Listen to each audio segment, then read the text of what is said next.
Welcome to Of Sound Mind and Spirit. I'm Shelly. And I'm Lisa. We're sisters walking together on a journey of faith. We're not perfect. And we definitely don't have all the answers. We're inviting you to walk with us as we explore ways we can better know and grow in our faith together.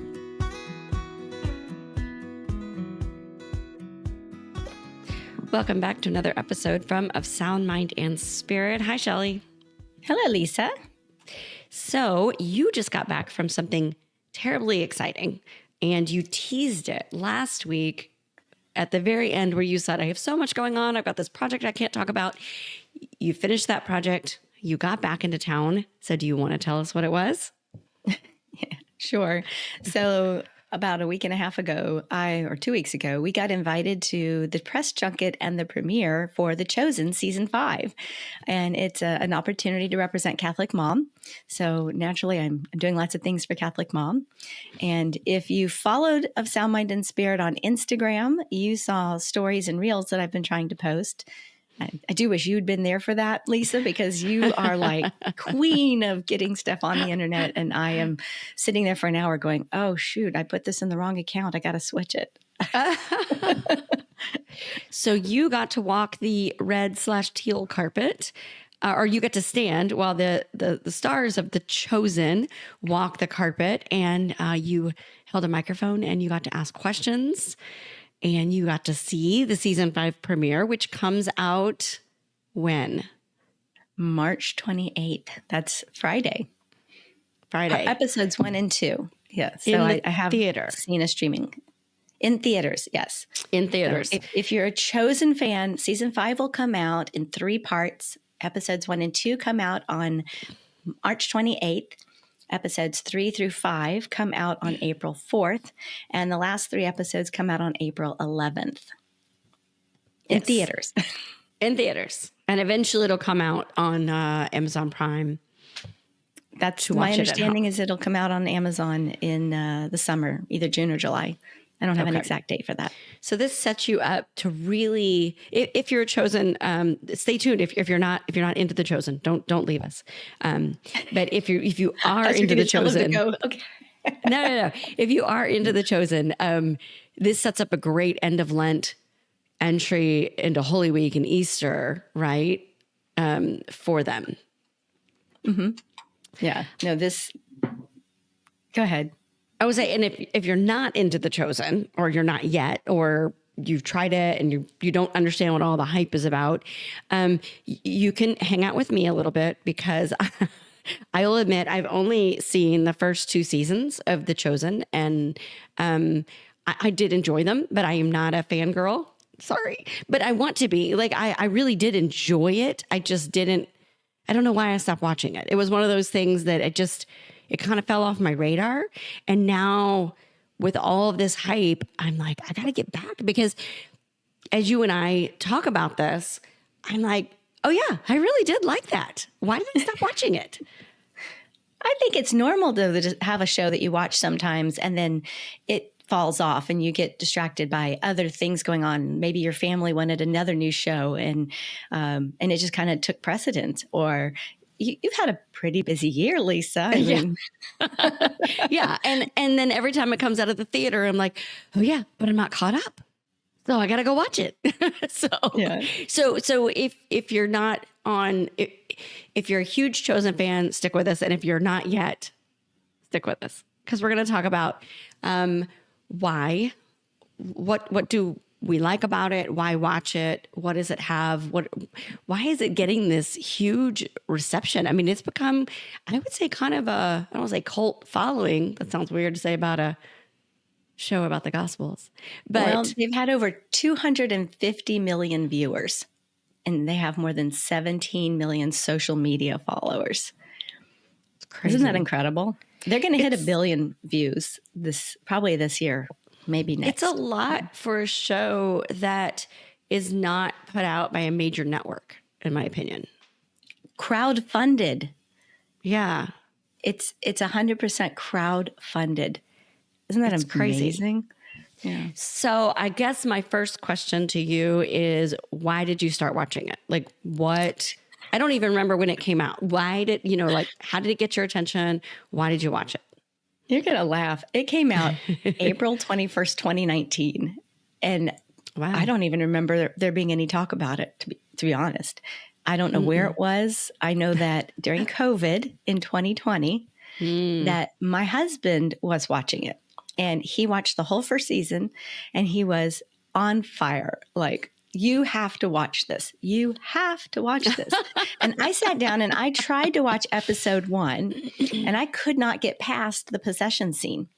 I was like, I don't know what you think this is. This is not a Jesus show. I don't want to watch this. But here's what I'll tell you. I eventually did come back to it. And when I tell people, when they say, I've never watched The Chosen, what should I watch? I always say, you have to watch the first 2 episodes together. So plan to watch both episodes. Because if you just start with one, it's not a spoiler, okay? He meets Mary Magdalene. So the very first character we kind of meet are Peter and Andrew and James and John, but it's Mary Magdalene. And we all know she was possessed before, and that Jesus heals her. And that's episode 1. And so when you kind of know it, you're a little more like receptive to going through that journey. But I always tell people, don't stop, because you're going to feel like, but you push through and watch the second episode at the same time. And I promise, if you're not like kind of hooked to keep watching, then I guess go on your merry way and enjoy your other shows.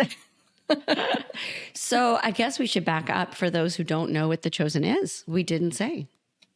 The Chosen is a serial TV show. We'll call it TV show streaming, that is based on the Gospels. It's a historical drama based on the life of Jesus as seen through the eyes of his followers, his disciples and apostles. So those who follow him. It's like you went on a press junket with them or something. I know. You know the answer to that. That was very nice. It helps when you have a media tip sheet like right here. Oh, there you go. There you and go. I've read it a few times. I will say, watching you, I'm just going to jump into what you did last week real fast. Watching you through seeing you in your own social that you put on Sound Mind and Spirit and your personal one, and then also seeing you pop up in other people's social, because a lot of people I follow were there, so I could see in the background of things, and it was so cool watching you. Saw me in the background. Yeah, well, and there were some group pictures, and just to see you doing your thing, it was kind of cool to see, like the first, going into a room and sitting and getting to interview all of these the stars of the show and all that. So that's kind of cool. But we'll get to that in a minute. So. When the show first came out, I don't remember when it first came out, but it has attracted a lot of debate, we'll call it. And I think that anytime you make a show or a movie about something as, let's say, something with such a dedicated following as the Bible, something that theologians study, and everyone has their own kind of heartfelt response to. Whenever you make a movie or TV show about it, you're going to get some pushback. And it's going to not meet up to certain people's standards. And I guess my question here is, what is your response to some of the pushback that it doesn't depict Jesus correctly, or all those things? It's not Catholic enough. It's not Protestant enough. It's not whatever enough. Well, the show is created and envisioned by Dallas Jenkins, and his father is a storyteller. He wrote the Left Behind series. And then now Dallas, I know he has other things under his belt as credits, but I don't know what they are. I only know him through The Chosen. Well, okay. And a couple of his other things, like the what is it? The Best Christmas Pageant Ever. That was an amazing show. Go watch that one. Get that one too. I loved that episode. I love that movie. It's a movie. I will say that he puts quite a lot of effort into getting it as keeping in mind, this is also in some parts a historical fiction, because he's writing from scripture, right? And he's actually has the actors reciting scripture. not reciting, but portraying scripture. Mhm. But at the same time, we know that not everything is in the Bible. I think it was John that said, and there were so many other things that I could write this forever. And this is just an example. It's just a sample of what happened. So yes, we have to put a little creativity into writing. They, not we, but they have to put a little creativity into writing the life of Jesus and making him come alive. So that when you read something simple in the gospel of a profound moment, sometimes it's hard to envision it, to like really put yourself in that place. And so people don't have a strong connection to who this is. But what I love about The Chosen is that they do invent a world. They create the world around him. And you get the context of, well, what did it mean to be a Jew in first century Judea during a Roman occupation? You know, Right. What is it? I mean, there's a scene in one of the earlier seasons where they walk into Jerusalem and there are crucified men outside and they look up at them. And can you imagine Christ looking at and knowing, we know he knows what's coming, but the others don't. You know, so there's expressions, and he just makes Jesus a human being. I was going to say God. that's right. That's actually what I have really enjoyed about watching the show is that these are stories. I mean, you know the Gospels. I mean, maybe not. I'm going to admit I don't know them word for word. So sorry, but you know, you've heard them, you've read them. You know, it's.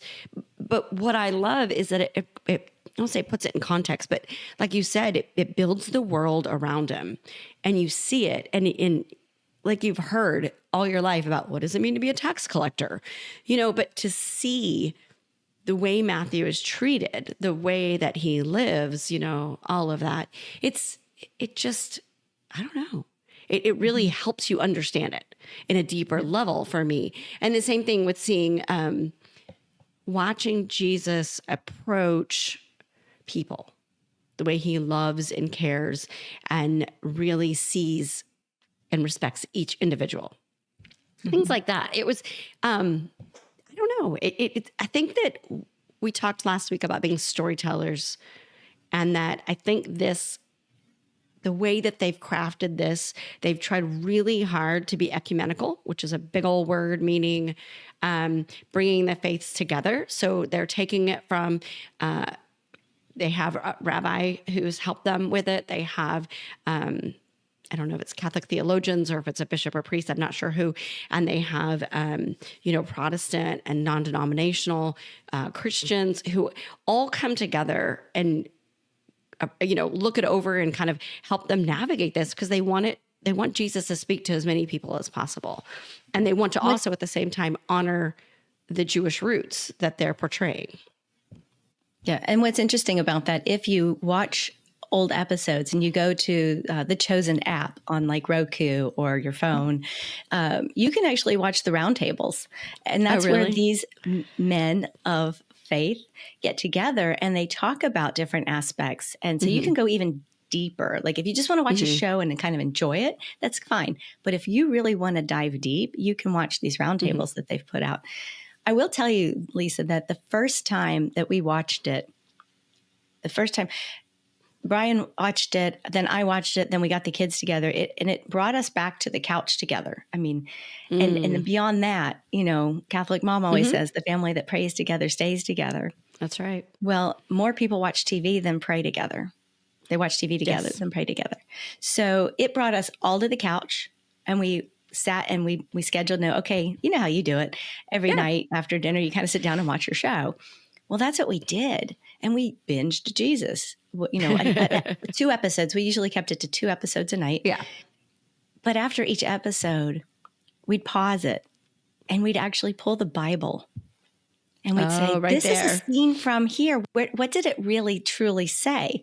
You know, when Peter falls to his knees and says, "Depart from me, Lord, for I am a sinful man," when he first believes that this is the Messiah, not the Christ maybe, but the Messiah. We ran scrambling to see, you know, what part of it was written and what part of it was imagined. Right. I would say I did the same thing when you know, it's the episodes that I've seen, and it takes you back and you're like, what? Did that happen? was that in the Bible? And surprisingly enough, like the one scene that I'm thinking of, it was just not something that I'd ever really, like, there's so much to pay attention to. It just, like, one sentence that I hadn't really internalized or thought about or prayed about. And then, but seeing it on the screen made you, think about it in a whole new way and pay attention to. So that's what I like about it, is that, I feel like when you hear scripture, read scripture, you tend to, I don't know if it's your brain or what, but you just like, oh, okay, I know this, blah, blah, blah. But then when you see it portrayed, it makes you go think, okay, wait, was that it or not? And surprisingly enough, most of the times I've gone and looked it up, it's been in the Bible. So I'll give you the flip side to that. How many times, well, maybe you haven't done it yet, but I can't tell you how many times I've gone to Mass and the readings of the day, the gospel readings of that day, are something I have seen portrayed in The Chosen.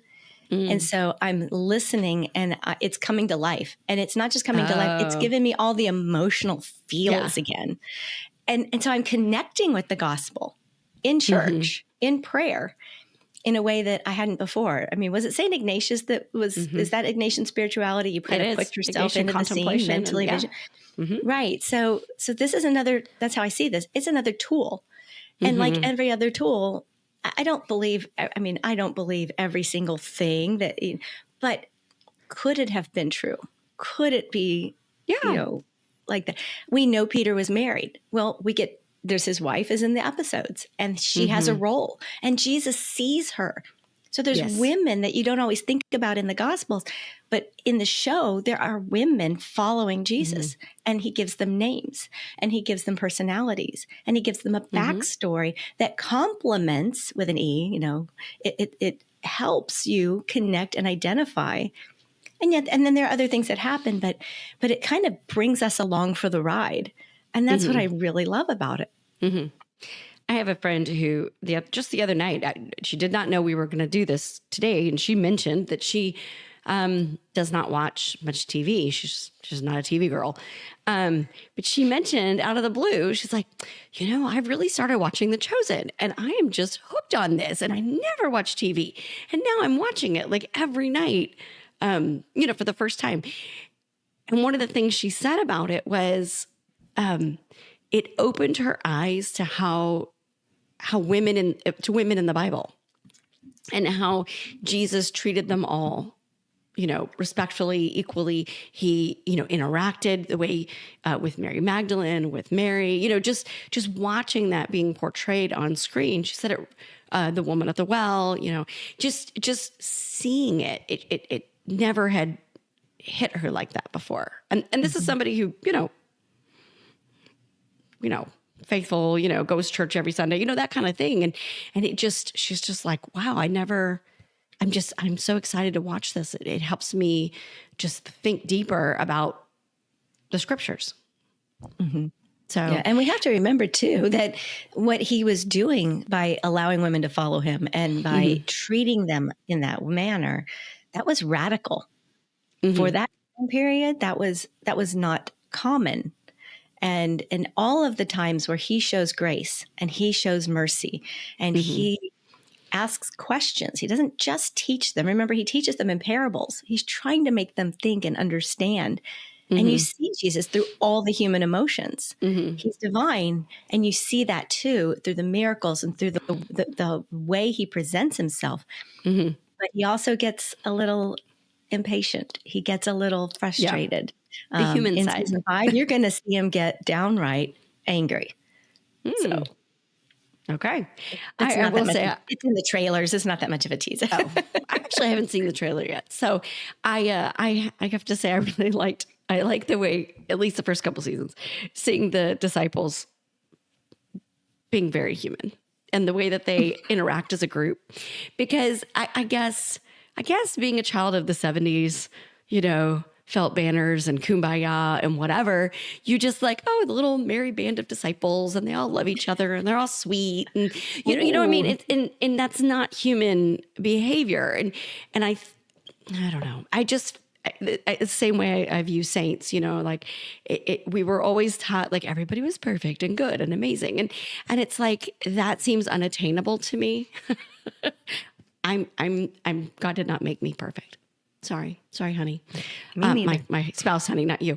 Oh. But I'm my not husband could have perfect. told you that about me. Yeah. Oh, mine knows.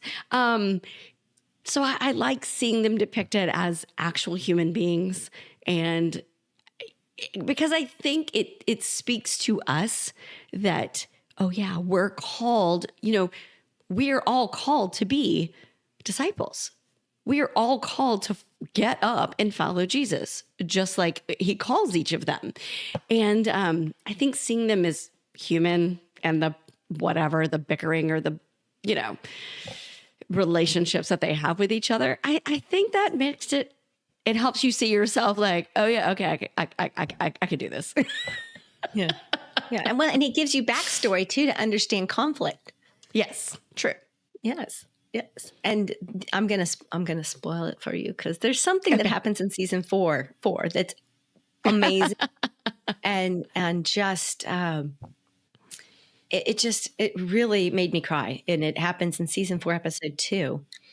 And there is, maybe I won't spoil it all the way. There's a reconciliation and a forgiveness between two characters, two disciples who have every reason to dislike each other. But after these months, weeks, years, I can't get a sense exactly how much time has passed on it. But after following him and hearing the lessons and seeing the miracles and understanding God's love for each other, they each go to him and say, why has the other one not forgiven me? Why has this person not forgiven me? How do I reconcile? You've just preached, the gospel or the scripture about forgiving your brother, not 7 times, but 70 times. And they each approach him, and what he says back to them to make them think. He doesn't give them the answer. He's like, Dad, he asked that question that you're like, oh God, I knew the answer to that. Dang it. And it culminates in the most emotionally beautiful moment. And so if you've seen season 4, you know exactly what I'm talking about. And that hug at the end, you're just like, just sobbing. I love that. I'm not there yet, but I will. I will. And I'll give a shout out that you can watch The Chosen on Amazon Prime. Seasons 1 through 4 are out right now, and you can watch it all. That's where we have watched it. We started out on an app, but now it's on Amazon Prime. Or for right now, you never know how things stay or go these days. Okay, so I'm trying to think of another question. One of the things that I have noticed is that it's really a tool for, I'll use the big word, evangelization, helping people, we'll say bridging for people who maybe don't know the gospel, or they keep Jesus or God at arm's length and maybe don't have a hard time having a relationship with him, or don't understand his love. And I know that it's being used in churches all over, I was going to say the country, I'm assuming outside of the U.S., as ways to have that discussion and interaction about. You're smiling. You're like, quit talking so I can talk. I have something to say. I was just going to tell you that they're actively, Come and See Foundation is actively translating it into, I can't even remember how many thousands of languages, but they are actively translating it. And one of the things I overheard, translating the show. The show, all of it into, they talked about doing it with subtitles, and the problem is it's going out into countries where not everyone can read. So subtitles don't work. Oh. So it's got to be translated and dubbed in a language that they can listen and understand. Oh, I love that they thought through that so they can reach as many people as possible. That's amazing. I love that. Yeah. So I know that a lot of churches are using it, and there's I can't think of the press right now but I know that there are all kinds of kind of workbooks or books or study guide you Bible can use to studies. accompany yourself. Yeah. So you can walk with a group. Maybe you have a small group of friends or your family or a group at a parish or a church that you can watch and then discuss and engage each episode and what that means and where is it in scripture. And I like that it's going that one step further rather than just being, hey, there's this cool TV show we're all going to sit on the couch and watch. But now what does that mean for me? What does that mean in my life? What does Jesus want to do in my life? How is knowing him and having this relationship going to change me? And then once I'm changed, what do I do about it? And I feel like that's what they do so well. Yeah. You watch the woman at the well get up and go and run into town and like, that's what we yell said at the last top week. of her lungs, and like all of the things like, oh my gosh. And then if you go to the Bible, it says that people came to believe based on her testimony. And that was actually one of the things I had to go look up because I didn't remember that. But the way they portrayed it was so powerful. And then you resonate and you say, I believe, and Jesus has changed me. Do I do that? Do I go out and, just filled with Tell joy? everyone. And yeah, I mean, I guess we kind of do. We're on a podcast, but like, well, it's kind of like we talked about last week, that's why we're podcasting and that's why we write. And we're trying to tell everyone the story of what he's done in our life and is still doing because we're not perfect. We don't have all the answers, but we are on this journey, right? We continue to know and grow in our faith. There, I got it in. Yay. But I wanted to tell you, Lisa, I don't know if this is on your list, that it just popped in my head that there is a very Catholic moment in, I think it's season 2. And that is, you should have seen this one. And that's the episode where Mary Magdalene kind of, she's confronted. That's where she's confronted with the demons of her past and its addictions. And she falls astray. She walks away from him. And he sends the disciples out to get her. He sends them to bring her back, go find her. And when she comes back, she's ashamed and she's just completely embarrassed. And she just doesn't know how could he ever love her because she had been healed and she was broken again. She did it. She allowed it she allowed herself to follow into those addictions again. And now she's being brought back and she just doesn't know how to face him. I mean, how many of us have experienced that where we've been healed and we go in sin and we're so, oh my gosh, how did I do this again? How can I ever go back to church? How can I ever really, truly face? And when they bring her back into the camp, it is Mother Mary who does what Mary always does. She doesn't say a word. She simply puts her arm around her, pulls her veil back over her head, and puts an arm and guides her to Jesus. And I don't think Mary says a word until after Mary Magdalene says, I'm so sorry. I'm so sorry. And he says, I forgive you. I love you. You are mine. And I mean, we're all a mess of tears because we know what this is. We know this is like the most Catholic moment because of Mary. And I think we're going to see Mary always leads us to Jesus. She always pushes us and points us to him. And I have seen that episode and I love that. And I think that watching that one, I don't know, it's just so real, especially for people who feel the brokenness and feel shame and upset at sin or have turned their backs on Christ, that to see that scene and have them come back and to see Jesus say, it just reminds you of reconciliation, going to confession and hearing that priest say, you're forgiven, you're absolved of your sin. But it's a visual way of seeing that. And and see, very, that's very not anywhere in any gospel. And so people might, well, that's not real. That's not right. But he's giving you the context to understand that these are real people and that this could have happened. And maybe it did, maybe it didn't, but we'll never know. But it helps us to establish that emotional, personal connection to Christ, not to TV show, to Christ. And I love that Dallas does that. And the writers and all of the cast, just amazing way of being able to portray that. It's such a well done show. So. Right. And that's what I was going to say about the critics. I have read, online, and yeah. And my thought is, with almost anything, you can, if you really want to dive in and analyze and tear things apart, you absolutely can. But to what purpose? To what end? Exactly. If take it for what it is. This is not a substitute for reading scripture. This is not a substitute for going to church. This is not a substitute for having that, knowing God, and that, making that relationship with Christ through prayer and worship.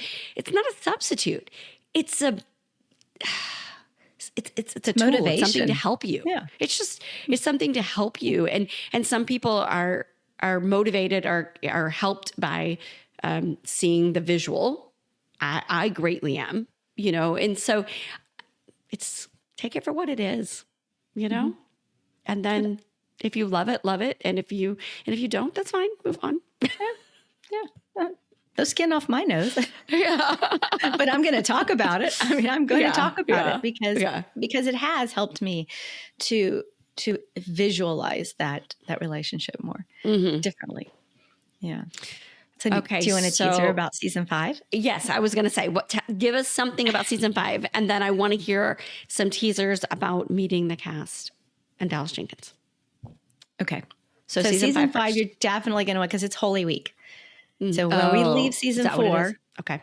Yes, and it's not a spoiler, guys. Go. Wait, go what happens during up. Holy Week? No, I'm just kidding. I don't know, but I'll tell you, when I watched I got the pre-streaming link, so I have seen the episode, and you're going to laugh at me because as soon as I find this, I will tell you.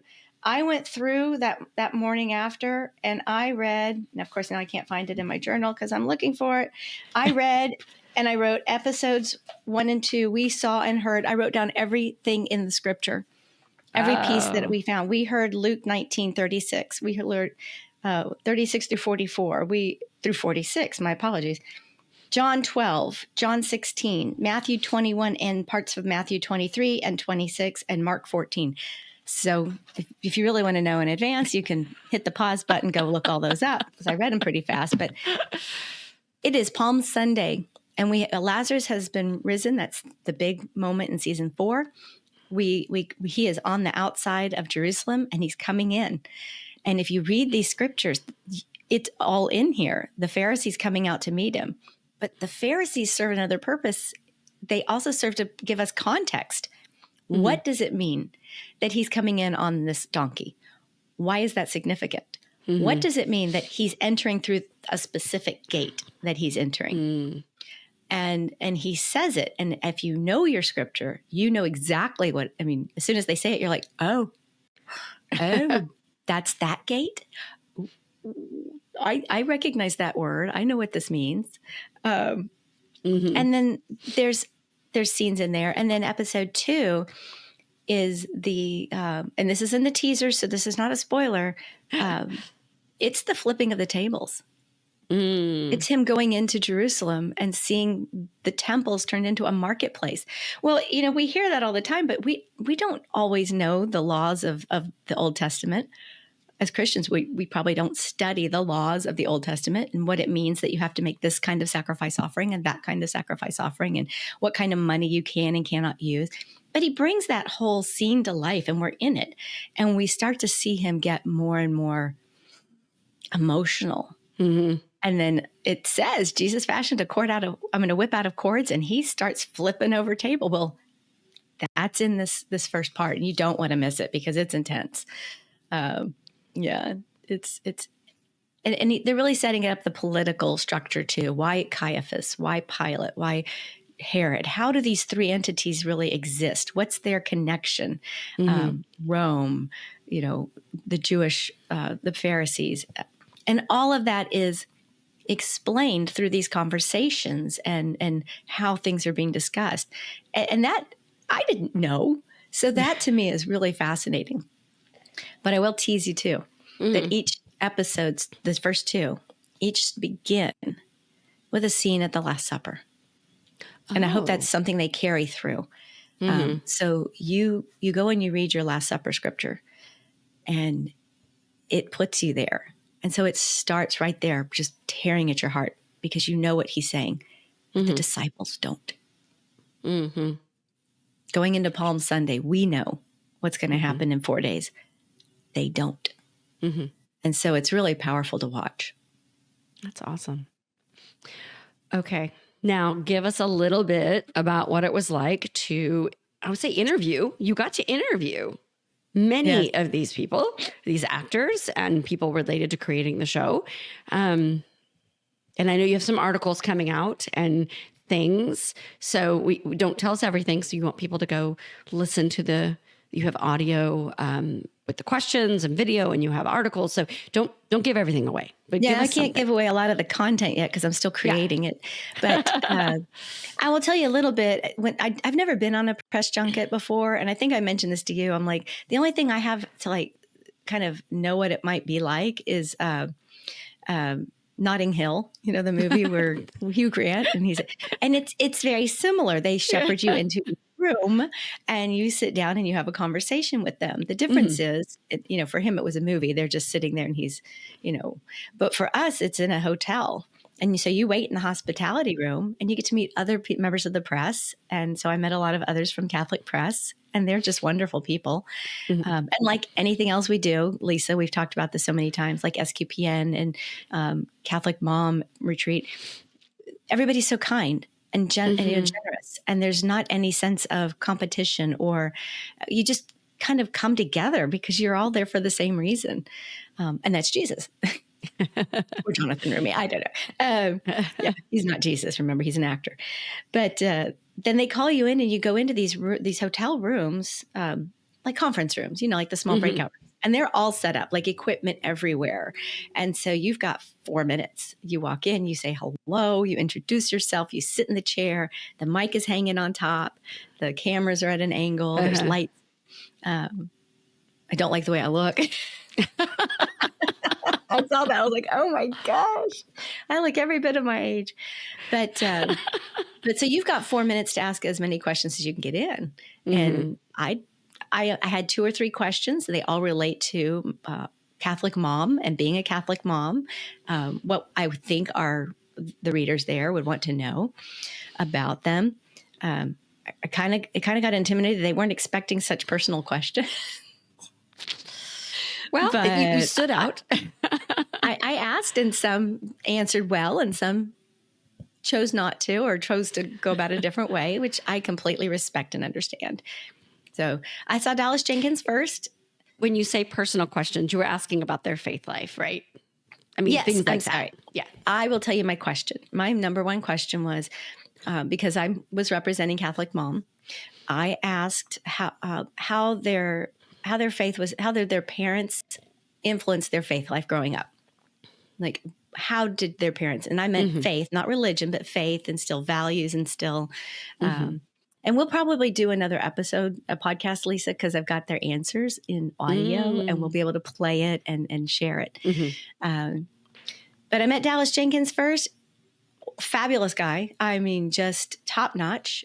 So brought a real commanding presence into the room. I met the actor who plays Matthew and the actress who plays Mary Magdalene II, Paras Patel and Elizabeth Tavish. And they were just, oh my gosh, they were adorable together. They really seemed to rely on each other and share an emotional friendship there. There was a moment when Paras was very concerned for her. Like, she was watching out for her. And I thought, oh, he's so nurturing, like my husband is sometimes. And then I went and saw Jonathan Rumi, and he's others use the word low energy, but I mean, I don't even understand how they would have the energy to do this press thing and all of this that they're having to do. They can't be getting much sleep at night. And in the meantime, he's also preparing himself to start filming season 6. And we know season 6 is going to be the Triduum. So there's that sense of weight of he knows what's coming. He knows what he's representing. And as an actor, he's very guarded is not the word, but he's there, he's present. And then I went into a room with the actors who played John and Andrew and Peter. And I know they're in their mid-30s, but they were just like, teenage boys, like a bunch of college kids, like they were just rocking and rolling, and they fed off each other, and they were amazing. So there'll be more to come. That's just a teaser. So that's great. Well, so our listeners can go head over to Of Sound Mind and Spirit on Instagram and check out the various things that you posted. There's a couple of reels. There's some stories. I think we've got a highlight there.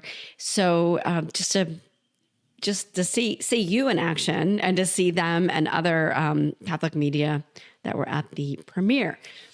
Okay, we have to wrap this up.